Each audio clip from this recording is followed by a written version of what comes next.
നമസ്കാരം, ഞാൻ doctor Simi Haris, Thiruvananthapuram SGT ഹോസ്പിറ്റലിലെ ഗൈനക്കോളജിസ്റ്റ് ആണ്. ഞാൻ ഇന്നിവിടെ പറയുന്നത് മെൻസ്ട്രൽ കപ്പിനെ കുറിച്ചാണ്. മെൻസ്ട്രൽ കപ്പ് നമുക്ക് എല്ലാവർക്കും ഒരു സ്റ്റിഗ്മയാണ്, ഇത് യൂസ് ചെയ്യണോ വേണ്ടയോ എന്നൊക്കെ. എന്താണ് ഇതിൻ്റെ ഗുണങ്ങൾ? 5 ഗുണങ്ങളാണ്. 1, ഇത് വളരെ കോസ്റ്റ് എഫക്റ്റീവാണ്. ഇതിപ്പോൾ സാധാരണക്കാർ കാണുന്നുണ്ടാവും അല്ലേ ഈ വീഡിയോ, വളരെ കോസ്റ്റ്ലി ആണ്, നമ്മളെപ്പോലുള്ളവർക്ക് പറ്റില്ല. അങ്ങനെയല്ല, ഇത് വളരെ യൂസ്ഫുൾ ആണ്, വളരെ കോസ്റ്റ് എഫക്റ്റീവാണ്. നമുക്കറിയാം, കുട്ടികൾക്ക് പാഡ് വാങ്ങിക്കുന്നു, ഒരു മാസം എത്ര രൂപയാവും? മിനിമം ഒരു 200-300 രൂപ അല്ലേ?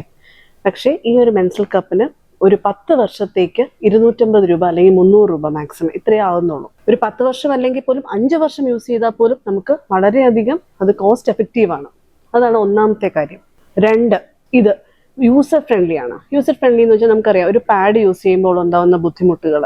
1, അത് ഡിസ്പോസ് ചെയ്യാൻ ഉള്ള ബുദ്ധിമുട്ട്, അത് കളയാനായിട്ടും അത് കളയാനുള്ള സ്പേസ് കണ്ടെത്തുക. പിന്നെ അത് യൂസ് ചെയ്യുമ്പോൾ ഉണ്ടാകുന്ന ഒരു നമുക്കറിയാം, അത് നനവ് തട്ടുമ്പോൾ ഉണ്ടാകുന്ന ബുദ്ധിമുട്ട്, പ്രത്യേകിച്ച് സ്മെല്ല്, ഇറിറ്റേഷൻ, ഇങ്ങനെയുള്ള ഒരു കാര്യവും മെൻസ്ട്രൽ കപ്പ് യൂസ് ചെയ്യുമ്പോൾ ഉണ്ടാകുന്നതല്ല. വളരെ യൂസർ ഫ്രണ്ട്ലി ആണ്. അത് എപ്പോൾ വേണമെങ്കിലും നമുക്കത് മാറ്റാം. അത് മാറ്റി ചെയ്ത് ഡിസ്പോസ് ചെയ്ത് ഈ ബ്ലഡ് ഇതിനകത്തിരിക്കുന്നത് ക്ലോസറ്റിലോട്ട് ഒഴിച്ചു കഴിഞ്ഞതിന് ശേഷം അപ്പം തന്നെ അത് തിരിച്ചു വെക്കാനും പറ്റും. മൂന്നാമതായിട്ട് നമ്മളെല്ലാം വിചാരിക്കും, ഇത് വെക്കുമ്പോൾ ഇൻഫെക്ഷൻ റേറ്റ് കൂടുതലല്ലേ എന്ന്. ഒരിക്കലുമല്ല, ഇൻഫെക്ഷൻ റേറ്റ് കുറയുകയാണ് ചെയ്യുന്നത് മെൻസ്ട്രൽ കപ്പ് യൂസ് ചെയ്യുമ്പോൾ. പാഡ് യൂസ് ചെയ്യുമ്പോൾ ഫംഗൽ ഇൻഫെക്ഷൻസ്, അതുപോലെ തന്നെ ലോക്കലുള്ള ഇറിറ്റേഷൻ, ഇതെല്ലാം ഈ മെൻസ്ട്രൽ കപ്പ് ഉണ്ടാകുമ്പോൾ ഉണ്ടാകുന്നതേ അല്ല.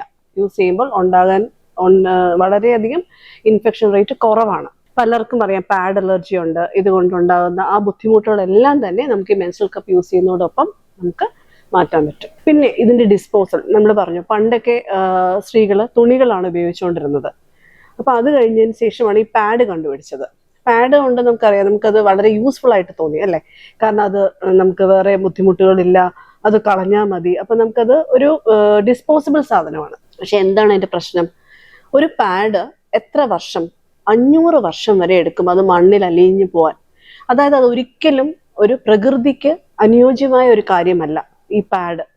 ഒരു ദിവസം ഒരു വീട്ടിൽ ഒരു സ്ത്രീ യൂസ് ചെയ്യുന്നത് തന്നെ എത്രയോ പാഡുകളാണ്. അതുപോലെ എല്ലാവരും അങ്ങനെയാണെങ്കിൽ യൂസ് ചെയ്യുമ്പോൾ നമ്മുടെ പ്രകൃതി എത്രമാത്രം നമ്മൾ നശിപ്പിക്കുകയാണ്. വരുന്ന ഒരു തലമുറയ്ക്ക് നമുക്ക് എന്തെങ്കിലും ചെയ്യാൻ പറ്റുമെങ്കിൽ പ്രകൃതിക്ക് വേണ്ടി, അല്ലെങ്കിൽ നമ്മുടെ അടുത്തൊരു തലമുറയ്ക്ക് വേണ്ടി നമുക്ക് ചെയ്യാൻ പറ്റുന്ന വളരെ ഒരു നല്ല കാര്യമാണ് മെൻസ്ട്രൽ കപ്പ്. കാരണം ഈ പാഡ് ഉണ്ടാകുമ്പോൾ അല്ലെങ്കിൽ കത്തിക്കുമ്പോൾ ഉണ്ടാകുന്ന ദോഷം, അത് ഭൂമിയിലോട്ട് അലിയുമ്പോൾ ഉണ്ടാകുന്ന ദോഷം, ഇതെല്ലാം നമുക്ക് ഒരു പരിധി വരെ നമുക്ക് അതിനെ തടയാൻ പറ്റും. നേരിന്റെ വാർത്തകൾ നിങ്ങളുടെ വിരൽത്തുമ്പിൽ എത്താനായി സാക് ന്യൂസ് ചാനൽ സബ്സ്ക്രൈബ് ചെയ്തും ഷെയർ ചെയ്തും ഒരു ശരിയായ മാധ്യമ നിലപാടിന് നിൽക്കാൻ ഞങ്ങൾ നിങ്ങളെ ക്ഷണിക്കുന്നു.